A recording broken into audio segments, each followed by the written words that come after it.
Before we start this episode of the Grapple Asia Podcast, I would like to personally thank our sponsors and our supporters, Softspot Açaí. They do some incredible Açaí products, and also they now have branched out to 4 locations: Tonglo Soy 4, Central Lap Prow, Circle Ratchapruk, and M-Sphere. I highly recommend Red Pistachio Nut Batter. It's amazing, it's sugar-free, and no preservatives. Our Jiu-Jitsu brand sponsor is FightAesthetic.Asia. This is the Asia branch of Aesthetic, and if you use code Grapple Asia, you'll get 10% off everything except homeopathy. And we also supply in Thailand under FightAesthetic.th or FightAesthetic Thailand. They've been around since 2012, first established in the UK, and they've just gone from strength to strength, and I highly recommend all their products. And we've just launched bjjlifestyle.com, and it's an online store. We supply a lot of high quality jiu-jitsu brands, and if you use Grapple Asia 10, you get 10% off your first order at bjjlifestyle.com. Thank you. Shout out to our sponsor, Powerlifting.com, the memetic lifestyle band in grappling and performance sports. They create stylish jiu-jitsu apparel with a twist of humour, and they've built quite a cult following and community as well. And if you use the discount code Grapple Asia, you'll get 10% off all orders, and give them a follow as well, which is Freonte. And again, the website name is Freonte.com.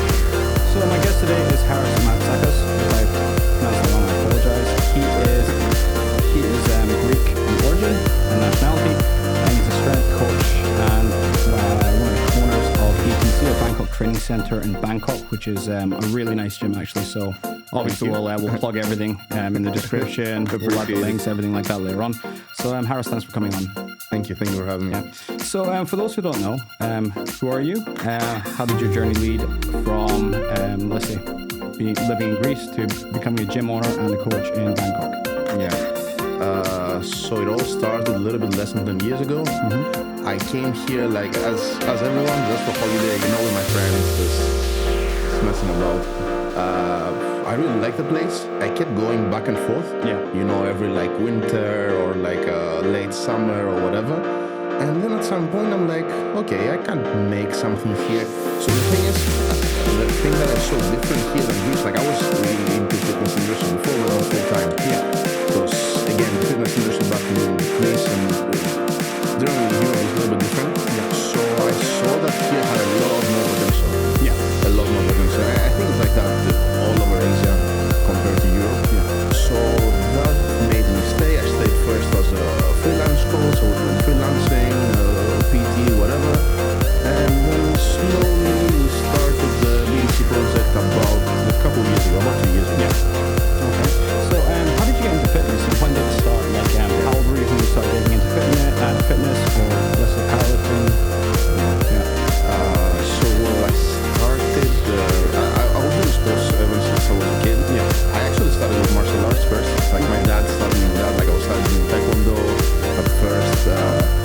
I actually, I have a black belt Taekwondo. Yeah. It doesn't really mean anything. I got it when I was 12, 13 years old. You know what I mean? Mm-hmm. This is doing point sparring and stuff like that. Mm-hmm. Then I transitioned to kickboxing. Mm-hmm. Again with my dad. My dad was a really big influence for that. Yeah.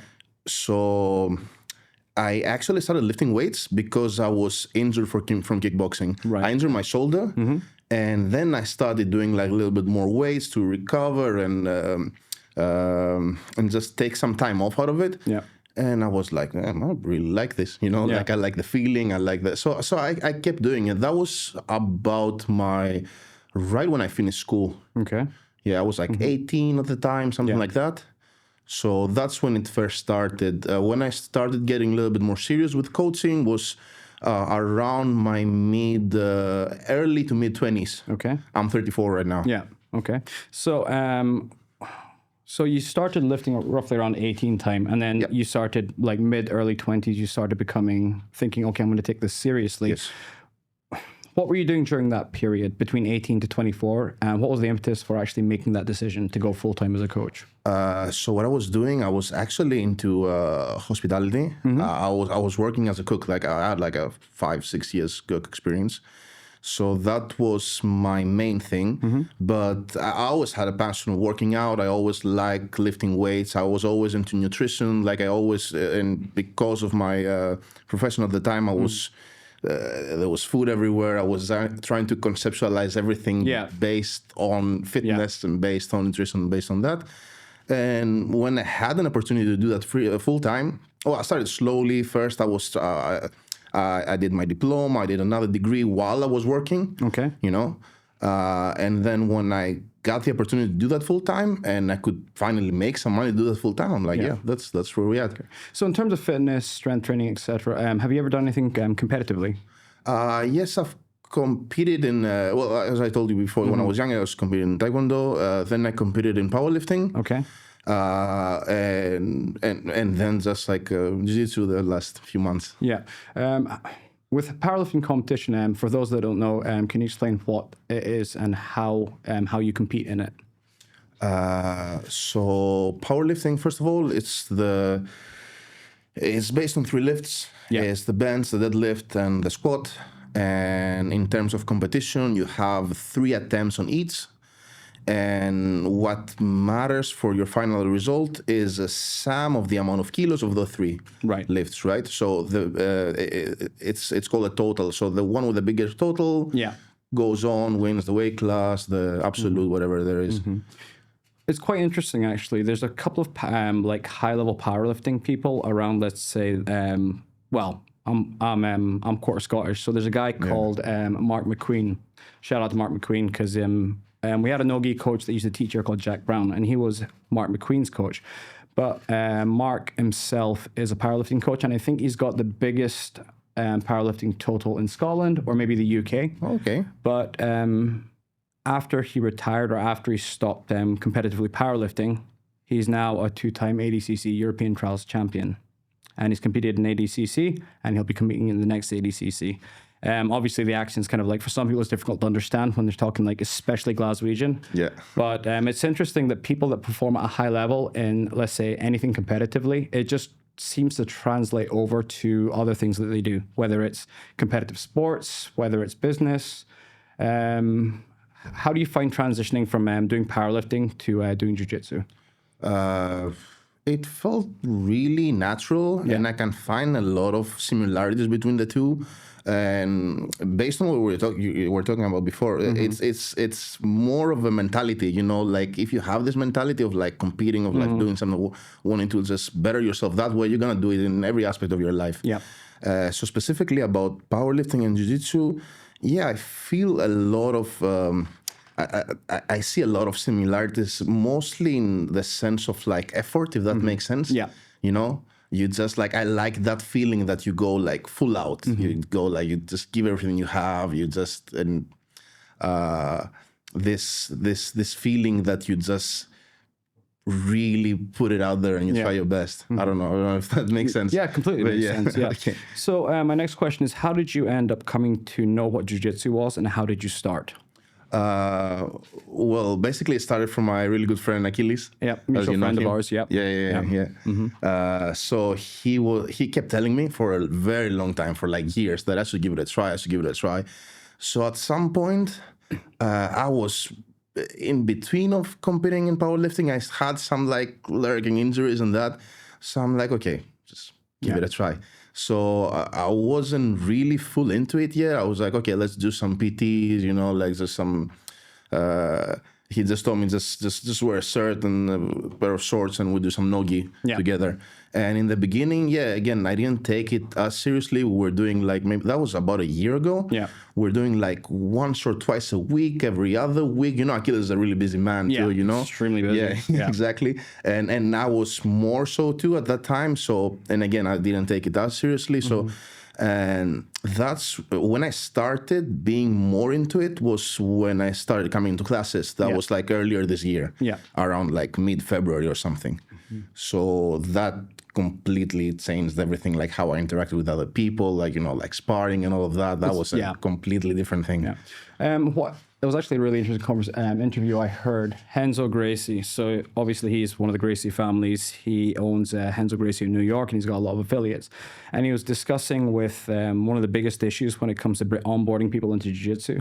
I think he was speaking to a firefighter and his son, and he said, he asked them, you started jiu-jitsu, what did you think? He's like, And why didn't you start earlier? All this kind of stuff. And I think the biggest issue for people starting jiu-jitsu is they feel intimidated. And apparently the firefighter, this is a firefighter that runs into burning buildings, said he felt it intimidating. Well, I've actually, I saw that. I saw that clip. Right? Yeah. And he was like, okay, if this guy's feeling intimidated to come into the jiu-jitsu class, that means we're doing something wrong.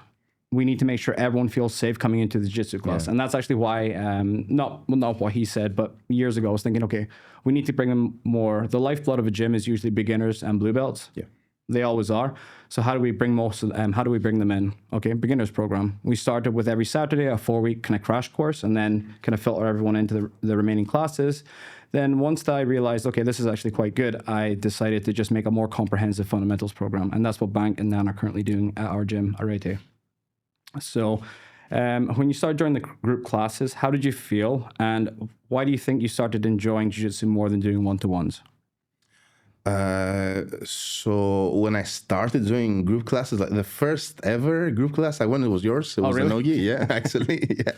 Well, I'm going to be honest, like I was feeling like totally lost. Yeah. I still am to this day, if I'm being honest. We all feel really. lost. Yeah. Yeah. Mm-hmm. But especially back then, I think like just the first time that I did open mat, that was like, I found the connection of what I told you before with like, with powerlifting is that I don't know how to explain it. Is this feeling that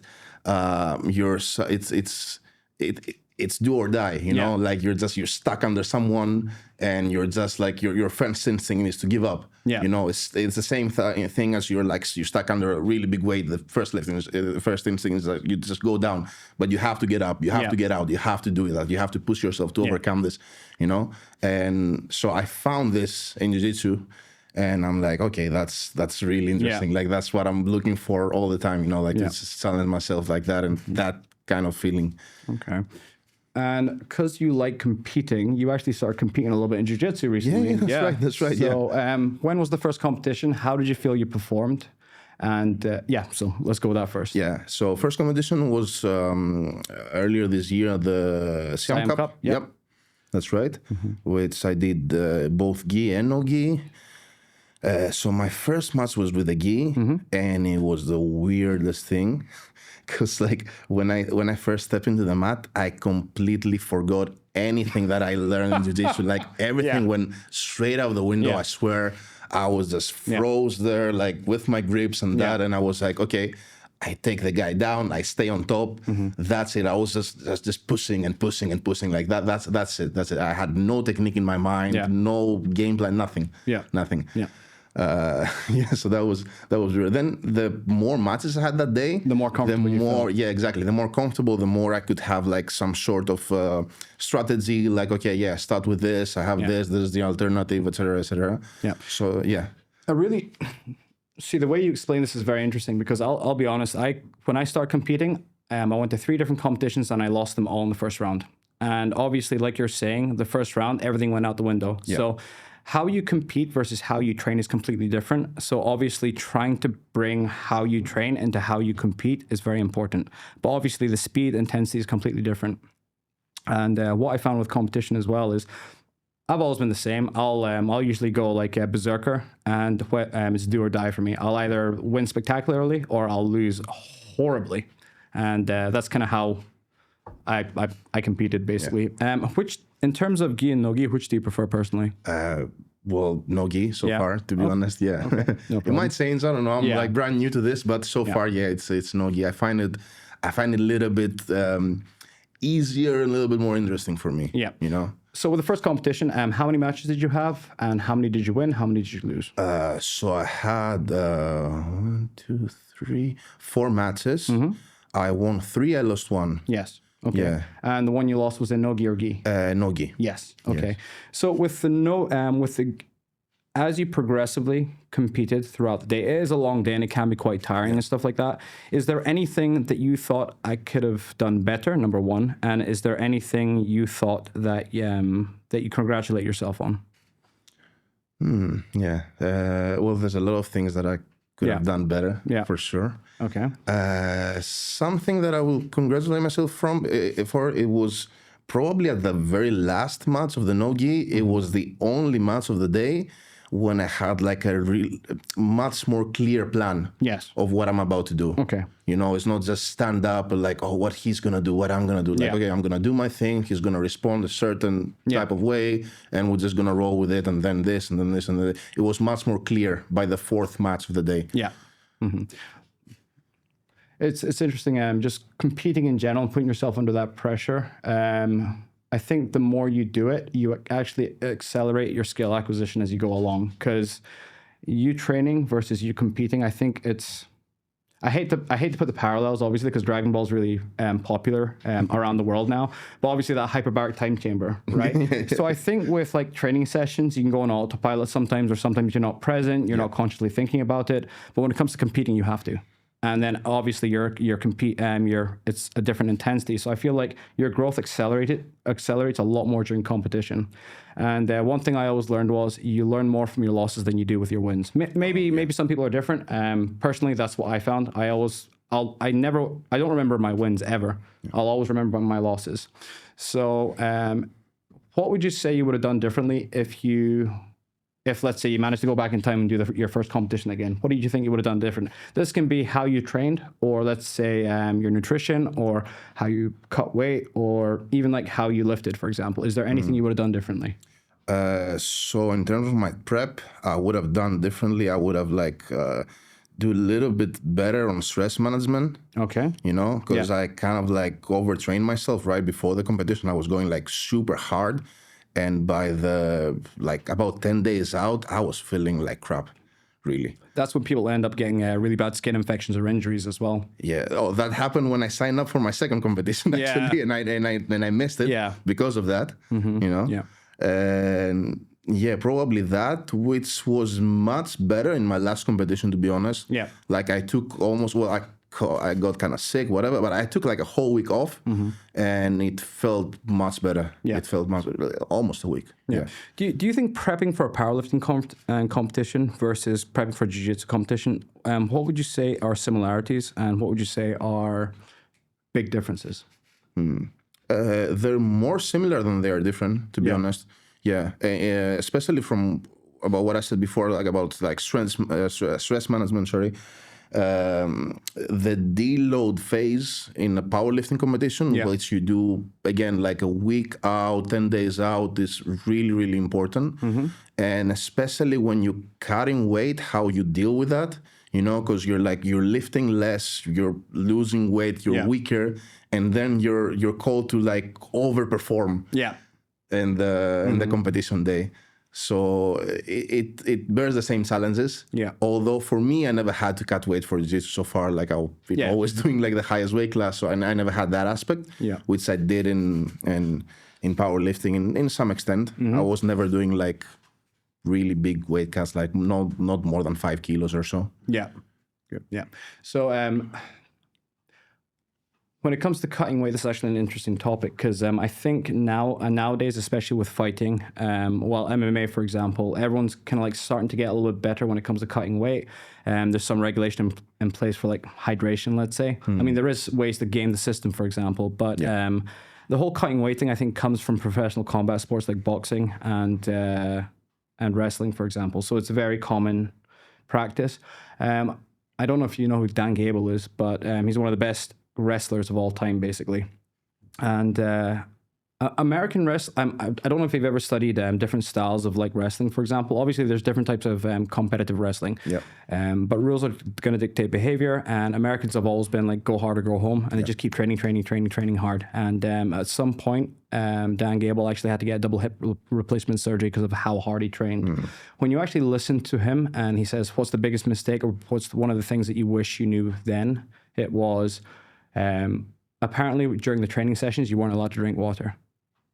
Right? Yeah. So obviously you're cutting, like, you know, and he just said, I would have drank water between the training sessions because that would have made me perform better, and I wouldn't have been as exhausted or drained or got injured, basically. Yeah. Right. So I was just thinking to myself as well, when you're competing, have you ever cramped during a when you're training jiu-jitsu or when you compete? Have you ever had any issues with that? Well, funny enough, it just happened to me yesterday in the open mat. Yeah. Okay. My hamstring was cramping like crazy, because I do that too. Like I don't I don't hydrate as much as I should, for sure. That's an issue that I have in general. Yeah. But yeah, well, in Jiu-Jitsu, I haven't really, like, as I told you, like, I've never cut weight for something, so I've never seen it. I've always competed in, like, the highest weight class. Yeah. So recently you went down to Phuket and you competed at ADCC. That's right. Yeah. So Siam Cup usually goes under the IBJJF rules. Yes. So you went to ADCC, and actually the rules are completely different. Yeah. How many matches did you have there? Excuse me? I only had 2 matches there. Okay, only 2? Yeah. Two's still good. Like usually guys your size, you only get like 1 match, and that's it really. So tell me how that went in comparison to your first competition. Okay. So I had only 2 matches. I had, like, in my division, it was just only one other guy. Yeah. And so I had the match of the division and I had the absolute. Yeah. So I won the division. I lost my first absolute match. Okay. So that's the only 2 matches that I had. In terms of how it was different, I felt like I was, well, if we're going to talk specific, I felt like I was much better standing up. Yeah. You know, which is a bigger aspect of, like, the ADCC too. Yeah, they like to rest a little bit more. So I felt I was much better that way. Other than that, in terms of, like, how the rules are different, etc., it was pretty confusing. The 3 minutes with no points, and then the other 3 minutes with the points. So in my first match, it was finals, so it was like 6 minutes. Yeah. So we started like 3 minutes with no points, and I had no idea what I was doing. Like, the guy too, like, we were just standing there, stopping each other, trying to get, like, inside position, and that's about it for 3 minutes. Yeah. And we kept getting warnings, like, you guys should do something. Yeah. Action. Yeah. So how did you end up winning your match? So I won on points. Yep. The guy, he basically got himself, like, pretty tired. Like, he did some really high energy demanding, like, trying to take down. He never took me down. I got top position twice or 3 times. Anyway, I won on points. Yeah. Okay. So if you compete in ADCC, I actually went to a seminars rules meeting a little while back, just because a couple of guys are going to be competing at trials. There's going to be trials. I think it's the first week of December. December 7th. Yeah. I'm looking to do that too, probably. So they're combining trials and an open. So that means that, let's say, for example, if you're not of Asian nationality, you can still compete. Yeah. So the rules are interesting in that, let's say, for example, you're in your division, there's 8 people. So that means you're going to have 3 matches. Yeah. So the first 2 matches, let's say it's the quarterfinals, semifinals, they're going to be 6 minutes. Yes. Usually the matches will be 5 to 6 minutes, and at the halfway point, points will come into effect, and someone will say that as well. So the motivation behind that rule set is they want people to go for more submissions and make it exciting for spectatorship. Yeah. But obviously, if you burn yourself out and get to all these dominant positions within the first half of the round, and you're still not going to get any points, and you're going to waste a lot of energy, obviously. So energy conservation is really important, but at the same time with the rule set as well, they can be confusing. Why? Because let's say, for example, you get a takedown when the points come into effect. If you end up in their guard, it's 2 points. But if you finish in side control, you get 4. Yeah. And then mount and back a little bit different, but at the same time, I don't remember if guard passes score anything, but technically, let's say, for example, you took a guy down. If 50% of his shoulder blades or his back is not on the mats, you're not going to get points. Right? I've seen that, So they're a lot stingier with points. And that's actually why turtle position and the 4-point position are so important to learn how to defend and how to attack, because everyone's going to automatically go belly down like wrestlers do in order not to get points taken down. So which rule set did you prefer? And how did you think, do you think there was any issues with how the competitions were organized? You can be as honest as you want, right? Obviously, Jiu-Jitsu is still a relatively young sport as well, especially in Thailand as well. So did you have any issues with, let's say, how everything was run at Siam Cup, number 1, and how everything was run at ADCC? You don't have to be like, oh, these guys are dicks or anything like that. You just be like, it got a little bit confusing because of the types. Well, to be honest, every competition was a little bit, I had some issues with organization. Both of them were in Siam Cup. The only thing that was a little bit off for me was the timing, because I was I signed up for both gi and no gi, both the weight class and the absolute, and my absolute gi match was in the same time as my no gi, so I didn't do it. and it was fine. Yeah. Yeah, basically that. And if I can't complain to that, it was like, because my second match, the one that I lost on nogi, it was almost right after my first match.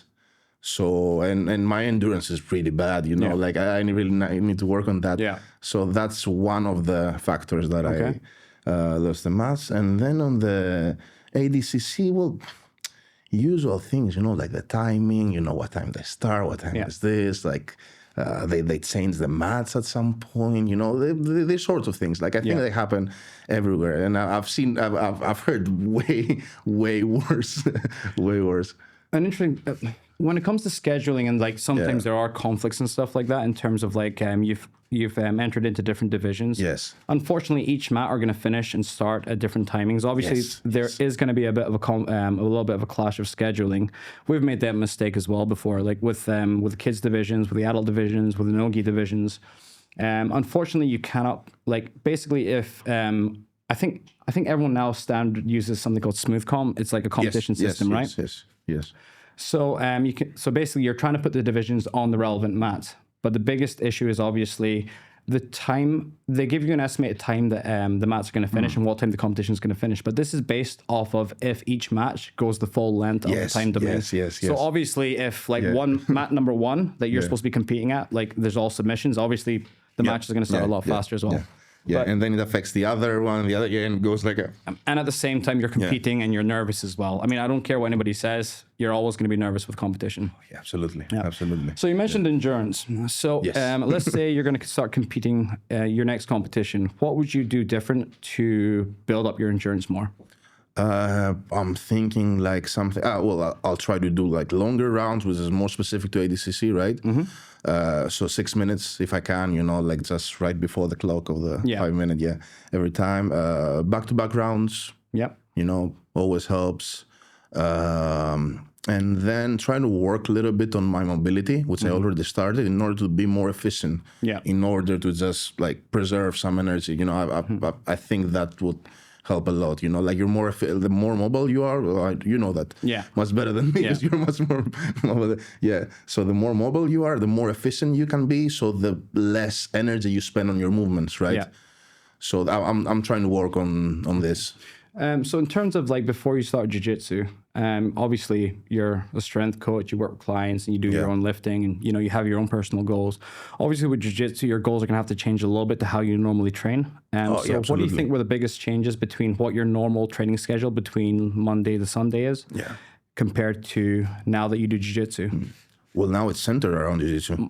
Honestly. Exactly. Absolutely. So I don't want to overexert myself. I don't want to just go and lift heavy and risk not even injury, like just risk being sore and being too tired. You know, so I schedule around jiu-jitsu 100%. Because right now my main fitness goal is just to be better at jiu-jitsu. Like that's it. The lifting is supplementary. You know. That's the same with me as well. So let's say, for example, you're working with. I was your client. And my main goal was just to get fitter versus I want to get better at lasting longer jiu-jitsu, for example. So let's start with how would you schedule my Monday to Sunday training schedule for just a normal person? How many times would I be coming in to see you versus if I was doing jiu-jitsu and I wanted to get better at jiu-jitsu as well? So how would those two training schedules be different? Well, it depends. If you're not doing jiu-jitsu or if you're not doing any other demanding sports for that sense, for most people, I would say like 3 to 4 times a week is more than enough, you know, and then depends on how many times you go a week. Like that's what dictates your program, like what you'll be working on, because it's frequency is really important. Absolutely. Frequency is more important than volume, like in my opinion. So what dictates frequency is how many days you're going to be going to the gym, right? Then when you're doing something that's demanding, like jiu-jitsu, then, the frequency becomes like a little bit lower. So I don't think you necessarily need like 4 or more days to weight train. I think like 2 to 3 should cover like most of your needs. 1 might be like a little bit not enough. Exactly. Yeah. That's actually the standard answer for most coaches that work with jiu-jitsu athletes. 2 is the baseline, 3 is optimal. Yes, and obviously exactly. how you train is very important as well. So let's say, for example, you're going to make a training menu for yourself. So you're going to be training 3 days a week, right? What would you include in day 1, 2, and 3 of that week? Obviously, don't worry about competition. Just say overall, if you were going to write a menu for yourself, what lifts you're going to use. 3 weeks, 3 days, 3 days a week. Yeah. So as I told you before, it's based on frequency. So what I would like to do, and that's that's basically what I program for everyone. You know, like that's kind of universal. Like it's not, you know, like we're not so different.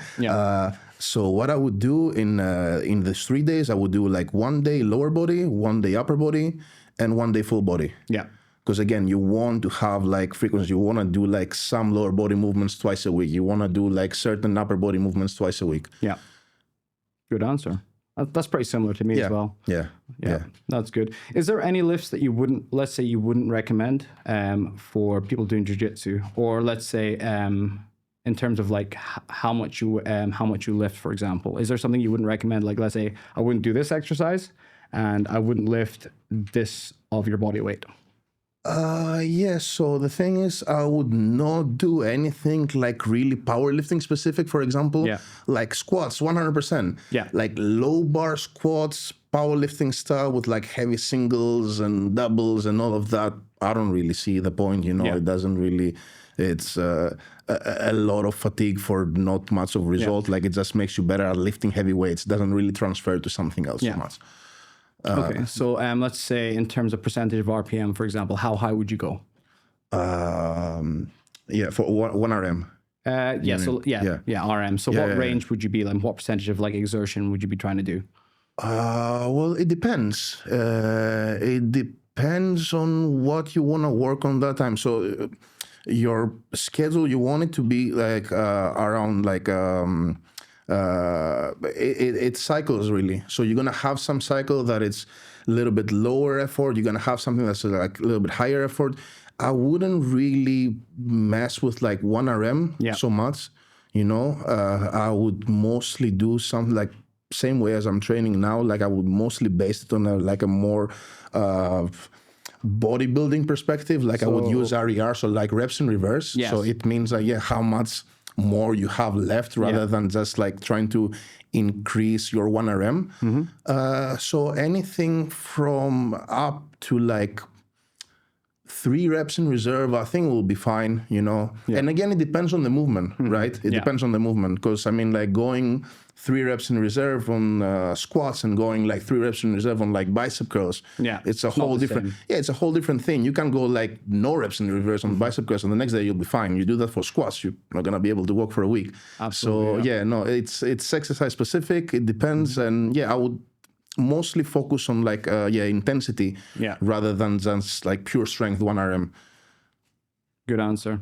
I think that seems to be the general consensus. So in terms of, let's say, how you do a strength cycle, some people do 4 weeks, some people do 6 weeks. Yes, exactly. How would you do it? Exactly. So it depends. It depends for me. I've done like mesocycles which is not really normal. I've done like much shorter ones, you know, like much more specific. But I would say, like 3 to 6 weeks should be fine. For me personally, like I'm not doing something like super specific. For my clients, I'm usually about the month. You know, I like to switch things up in about a month. That's pretty good time, especially like if they have like a 3 to 4 day frequency. You know, if they have like less, then we might switch it out to like 6 to 8 weeks, which is again not as regular, but they need to have some specific amount of time to work on some movement to get better. You don't want to switch movements too often. You want to like just see some progress on what you're doing first. Okay, good. Okay, so you're working with, let's say, a jiu-jitsu client, and they have no experience whatsoever on lifting. Right. So what are some exercises that you would say are foundational for them to do in order to get better at, obviously, their general fitness and their performance on the mats? Let's say 3 exercises that you would say they are like non-negotiables. Well, I would say compound lifts for sure. Absolutely. So that's pretty much, if not your SBDs, like your squat, bench, and deadlift. Yep. It can be like squat, deadlift, and like an overhead press, something like that. Okay. Or pull-ups or things like that, like super basic stuff. Yeah. And especially for someone who's doing jiu-jitsu, you don't have the time to lift as much. So you benefit the most out of compound lifts. You benefit the most out of movement as a deadlift, which targets like literally every muscle of your body. Yeah. You don't have time to train like a bodybuilder and be like 3 hours in the gym, 6-8 times a week, Yeah. So you get more out of like compound movements. And that goes for pretty much everyone. Yeah. Okay. So now that you've trained jiu-jitsu for quite a while now, well, is it just under a year? Yeah. Just under a year. Yeah, Okay. More or less, yes. In terms of how you felt fatigue-wise and injury-wise, what do you think people that train jiu-jitsu should really watch out for in terms of like their joints, their fingers, their wrists, their elbows, their shoulders? What do you think is like a biggest like injury point for most people that do jiu-jitsu? From what I've seen so far, I would say the knees. Yeah. To be honest, Yeah, because of leg loss more as well, more than the shoulders. Yeah, other than like leg, like just the impact of like just falling down and weird angles, like ripping and all of that stuff. I would say more than the shoulders. Again, as much as I've seen. Yeah, joint-wise, probably the knees, and elbows. Like I'm one of those people who get like annoying aches on their elbows all the time. And from what I've talked with other people, there's a lot of other people who do that too. Yeah. But it's not like elbows. Usually they're not so much prone to like a serious injury. Yeah. Whereas like on your knees, you get like things that just stay there for weeks and months, and they just can form like a chronic injury as well. So most likely. Good answer. So you've actually trained with quite a lot of different levels, obviously, and when you see people that are actually like full-time coaches or high-level athletes, for example, like Nicholas is one, obviously. Antonio's come over from Chile as well, and he's another one as well. He's won Nogi Worlds at purple belt. Anything above like purple belt and up is like extremely hard to do. What do you think? If you saw any gaps, well, obviously you're not with them 24/7, but in terms of if you see there's any kind of like flaws in what they do training-wise, what do you think it is? Do you think it's overtraining? Do you think they don't eat enough? Do you think they go too hard? What do you think? Well, again, it depends, because I don't really know how they train. I'm sure I can find things that they could do better on their like training in the gym. Yeah, I'm sure. For most people, I would say, without like talking about like Nicolas or Antonio specifically, I would say it's mostly the nutrition. Right. Okay. Most people don't really know their food so well. They know that like, I eat well, I eat nice like this, like chicken and rice is gonna be good for me. Okay. But they don't really know the specifics. So I think they would benefit more from like just being a little bit more specific on nutrition wise. Okay. Generally, like that's what Okay, so let's say, for example, you're working with a client like Nicholas. He competes at under 62, and let's say his walk-around weight is around 75, for example. Yes. So let's break it down in macros. What would you recommend he eats in terms of like macros? It depends. So we'll need to find his maintenance calories. We'll need to find his, that will give us like his surplus and his deficit, right? So if he wants to lose weight, he's going to be on a certain deficit. Other than just like water cuts and all of that stuff, obviously. Macro-wise, like you obviously want to keep, I hate when people just tank their carbs. Yeah. That's the dumbest thing for me, really. So you want to keep your carbohydrates high. You want to keep your fats like relatively, like you want them in the picture. You don't want to like completely eliminate them. Yeah. Like a bodybuilding diet, for example. Like fats are really, they might not give you the best kind of energy like carbs do, but they're really important for your hormones, for one. So it's and they're really important for you to just get saturated for the food that you eat. Just feel like you ate something. And I would keep the protein as high as the typical bro science bodybuilding thing, like a pound per body weight or whatever. Like that's the point that you're with don't really know exactly like, yeah, okay, you build muscle, you definitely don't lose muscle, you know? So that's a really good point to be at. Okay. So with what you've experienced so far in jiu-jitsu, what do you think are 3 supplements that are must-haves for people to do jiu-jitsu? It can be anything. Yes. So supplement-wise, I would say actually mostly vitamins. Like mostly like that's what I do. That's what I believe in too. Like mostly like immune support boosting vitamins. You know, because you exert yourself so much. And that's what I've seen. Like, so, I mean, you can take enough protein from your food, maybe like creatine, which you cannot take as much from your food. Like, that's a pretty good supplement. It's really useful. I really like things like a lysine. Lysine? Yes. Okay. A lysine, zinc, large amounts of vitamin C, you know, like 2,000-3,000 milligrams a day. Like, again, in my opinion. Yeah. Just pretty basic stuff. D3, stuff like that. Good answer. So I've actually don't supplement lysine, you said? Yeah, a lysine, yeah. Why is that? It's really good. I mean, you take a lot of it from your food, especially like if you eat meat. If you eat meat a lot, you take a lot of the lysine. Okay. But it's a really good immune boost. It's really good for your immune system. Okay. Oh, good answer. Great. Okay.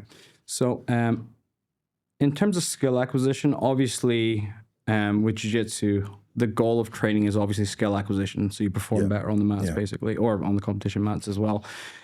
What's a skill you wish more people would train with the same consistency as their physical skills, would you say?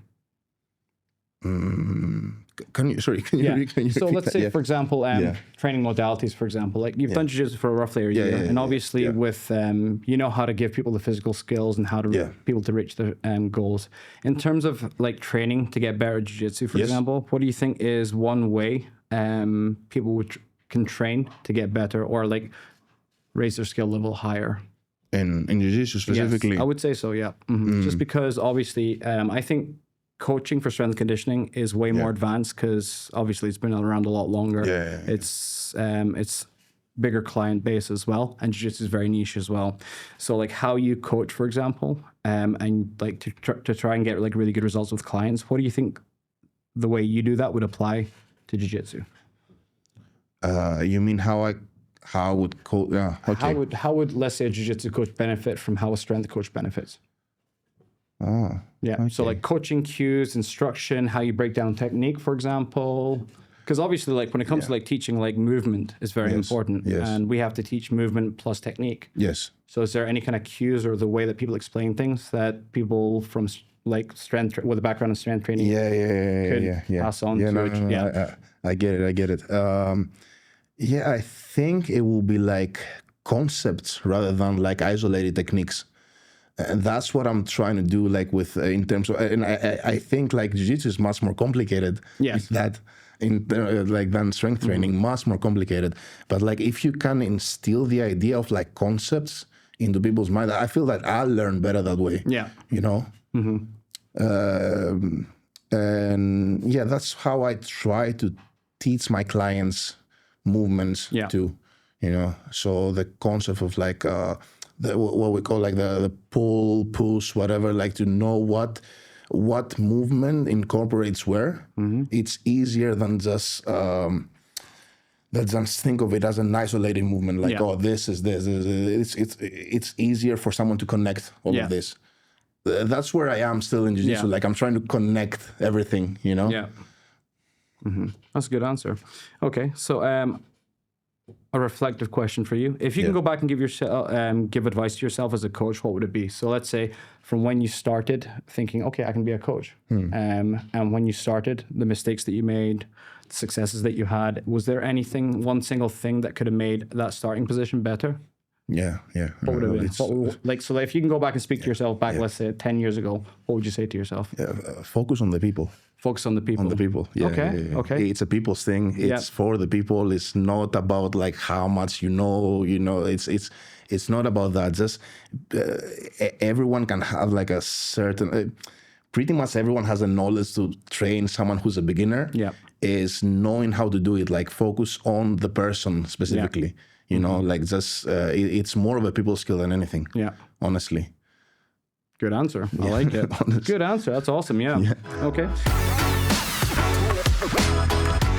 So the first question, and you have 1 minute. All right. What's the thing you love most about coaching? Honestly, like as cliche as it sounds, like helping people. You know, like when I see that from what I know, I can make an impact to someone and make them better and make something and make an aspect of their life better, it actually makes me like really happy. In like a really genuine way. Yeah. Good answer. If the clients prefer to be private, it's completely fine. Yeah. But let's say best clients you've met and worked with and why? Yeah, okay. That's a hard one. Yeah. Well, the best clients I've worked with were obviously the ones that they were like the more, everyone who's consistent. Yeah. I would say, you know, like, and I had some people throughout the years that was like super consistent and super serious about it. So that's about it. Like, they don't need to be like good at what they do. They don't need to like lift heavy weights or whatever. Yeah. Just be consistent, show up. Yeah. Show up and focus and be there and be present, and everything else will just fall into place. Is there one specific client that you want to give a shout out to, or that you loved working with the most? It's fine. You don't have to like pick a favorite, but just like one that just like sticks out in your mind. For example. It came into my mind right away. His name is Peter. We actually been training ever since I got here. Yep. Ever since Singh got here, sorry. Yeah. The last like 4 years, super disciplined guy, really nice. We became friends throughout the years, and he's I would say that's probably him. That's awesome.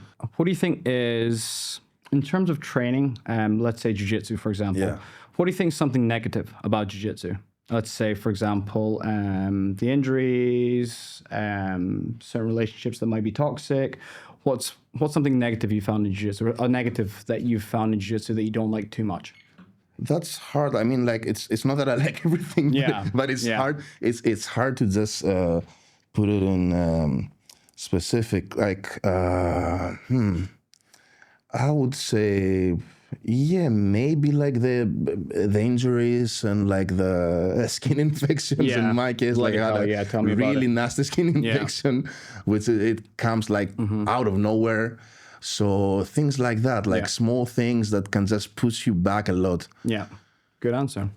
So question number 4, hardest lesson you learned the hard way. This can be from a personal standpoint, like, I had a catastrophic ankle injury, or it could be like, I started my own business and this is how I fucked up, for example. Probably be business-wise. Yep. Okay. Yeah, because I've really messed up like that before, and I had to, like, I'm not gonna say build myself up, because I had a lot of help. Like I always had like a lot of help. I have like I'm blessed to have like a really good network of people. Like they've always helped me along the way. But most likely business-wise, like it's too long to go on specific. But I think that's what would have been it. Okay, so if you can shorten it, what would you have done differently, or what should you have done differently? Yeah, it's hard to answer because it's a lot of things. It's a lot of things. Okay, really, so it's like a succession of bad decisions, maybe. Not really, but it has to do with an approach. Yeah. You know. Okay. So then I'll have to like explain the whole approach and how I would have done it. No problem. I'm sorry. Yeah, it's all good. It's all good. No problem. It's not the best, but okay. That's how it comes to my mind. You know. Yeah. Okay. Question number 5. This one's actually quite a difficult one as well. Okay. Do you have any regrets, like choosing this path? So far in my life, in general, that's hard to tell. Well, that's a question that I'm asking myself every single day. Yeah. To be honest, it's true. Yeah, as we get older, we do reflect a lot more. I think most of us, there would have things that I would have done differently, and there are things that I straight up regretted. Yep. Okay. Of course. So, pick one. That's. Oh man, that's really hard. Yeah, I know. It's a real moment though. You're really thinking about it, and there is something that you're thinking about, right? Yeah. If you don't want to answer, it's completely fine. Yeah, but if you want to share it with people, so they would actually. The only thing that comes like straight into my mind, like business-wise, there's a lot of things. The main thing that comes into my mind is actually personal. Yeah. So like I don't. Yeah. I'm not actually gonna. I'm sorry. No about problem. That. No, not at all. Not at it's all. the first thing that pops into my mind. It's like with a camera in your face right now. Like you can actually see your expression. You're actually reflecting on it as well. It's fine if you don't want to share it. It's completely fine. But you can actually. Yeah, it's good. It's good. Yeah. Okay. So whether it's so what are some red flags people should watch out for when looking for a strength coach? There's a lot of things. It's definitely a lot of things. So I would say just doing like off the top of my head, just try to do like new fancy stuff. You know, like just whatever you just scroll down and see on Instagram, like he's just trying to imitate, and he can't really explain why he's doing these things, what's behind it, you know. And one more thing that I mentioned before is not putting things into concepts. You know, like just telling you like, okay, we're doing this to do this because we're supposed to do like a just fly. Okay, why? What is this movement? Like, where does it belong to? You know, like what is the purpose behind this? Okay, good answer. And nowadays, having a social media presence is quite important. Obviously, some people prefer just for their work to kind of reflect, or the results of their work to reflect how they are. But some people obviously want to be a little bit more. Some people understand that obviously like marketing yourself out there on social media is very important as well. What do you think are some misconceptions about a strength coach that social media doesn't actually show? Well, social media always focuses so much on the result, you know, so you cannot really see what's going on behind the whole thing. So I think that's really harmful to a lot of people. Because they just see right what's in front of them, and they don't realize the process that goes behind that. Well, that and there's like, so that actually ties and creates to like a really a sequence of like false expectations from people, especially getting started, you know. So that can either discourage some people or like again, create false hope. That's what I can think. That's a good answer. So if you're going to recommend one book or resource for every coach, whether it's jiu-jitsu or strength training, for example, or whether that's you want to kind of like better yourself, is there one resource or book that you would definitely recommend to people? I would say not like in terms of like fitness and working out, like not specifically. What I would recommend to most people is just stay informed, you know, like read the latest studies, see what's going on with the world right now. Like that's by the way a red flag for a strength coach, like having like really outdated information, you know, and most people do. Just be informed, like live in today's world. Like we know a lot of things, we already know a lot of things. I would say just that. Just always be learning. Yeah, exactly. Always be learning and always trying to stay on the edge. Like always be there. Yeah. Good answer. Okay. So far in your 1 year jiu-jitsu, what's your favorite submission? Arm triangle. Arm triangle. Yeah, from mount or side control. Of course. Yeah. Why? Anything from, because I love top position. Like that's what I'm trying to do. I'm not good of playing off my back, so I'll try to just get top position and either like just get the point or go for a submission. Something like that. And you see like you like getting to the arm triangle. Yes. I see that's what I get the most. Like I go for Americanas. I don't get it so much. You know, it's a hard submission to get just to isolate the arm and all of that. So pretty much yes. Arm triangle. Yeah. Okay. Hardest person you've rolled with and why? Oh, I can say like really recently, like this big guy, the brown belt that was the other day on Monday. When it was, I don't remember his name. That guy, because he's obviously like super technical and everything, and he's heavy. He's a big guy. You can feel it, right? So getting stuck out of something like, and again, I'm suck on playing off my back. I'm not really good at playing guard too. Yeah, that's always like really hard. Like that's it's a big of a challenge. Like being against like a big guy who really knows what he's doing is like a way upper belt, like a brown belt or a black belt. It's quite motivating though at the same time because you think I can be like that as well, right? Yeah, no, exactly. That's what I like. That's what I was telling a guy. I was telling a Creo actually because we were talking about. I'm like I really know, like it's inspiring for me because I want to be like I want to toy around with a guy my size too. Yeah. You know, I want to learn how to do that. Yeah. Because she was just like playing with me. Yeah. You know? Yeah.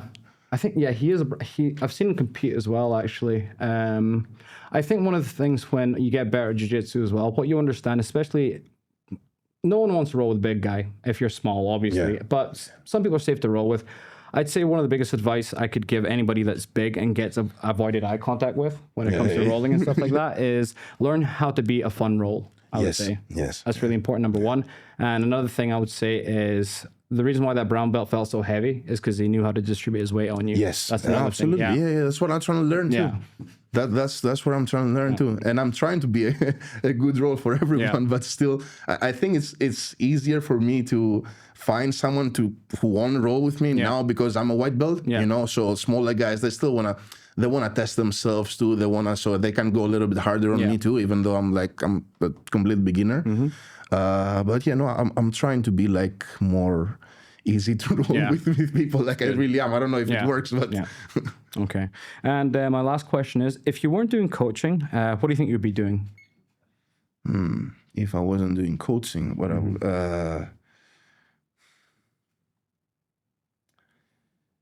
I'm not sure. I mean, I wouldn't continue my career in cooking. I wouldn't. I know I wouldn't. So I would do something like probably something finance-wise, investment-wise, like real estate or something like that. But this is something I want to do in the future too. Okay. Anyway, so probably something like that. Something that, to be honest, like something generic that can give me some money, so then I can just live my life like that. I get that's about it. You know, financial freedom, basically. Exactly. Nothing else. Yeah. Okay. There's 3 questions at the end I usually ask for reflection, stuff like that. Yeah. So the first one is, what's next for you? Do you have any big plans, projects, or goals? Yeah, I do actually, but it might not involve me being in Thailand still. So that's something that I'm working on. There's a lot of things going on back home too. Excuse me. I saw it more specifically when I was back home there a couple months ago. So there's a lot of things that I'm thinking I'm doing there. Yeah, that's within like a year and a half to 2 years from now. Okay. That's pretty much. Okay. So this question you don't have to answer if you don't want to, but I usually ask all my guests this question. And obviously it represents quite a lot of different things for different people and everyone has different answers. But in your mind as a beginner or as a white belt, what does a black belt mean to you?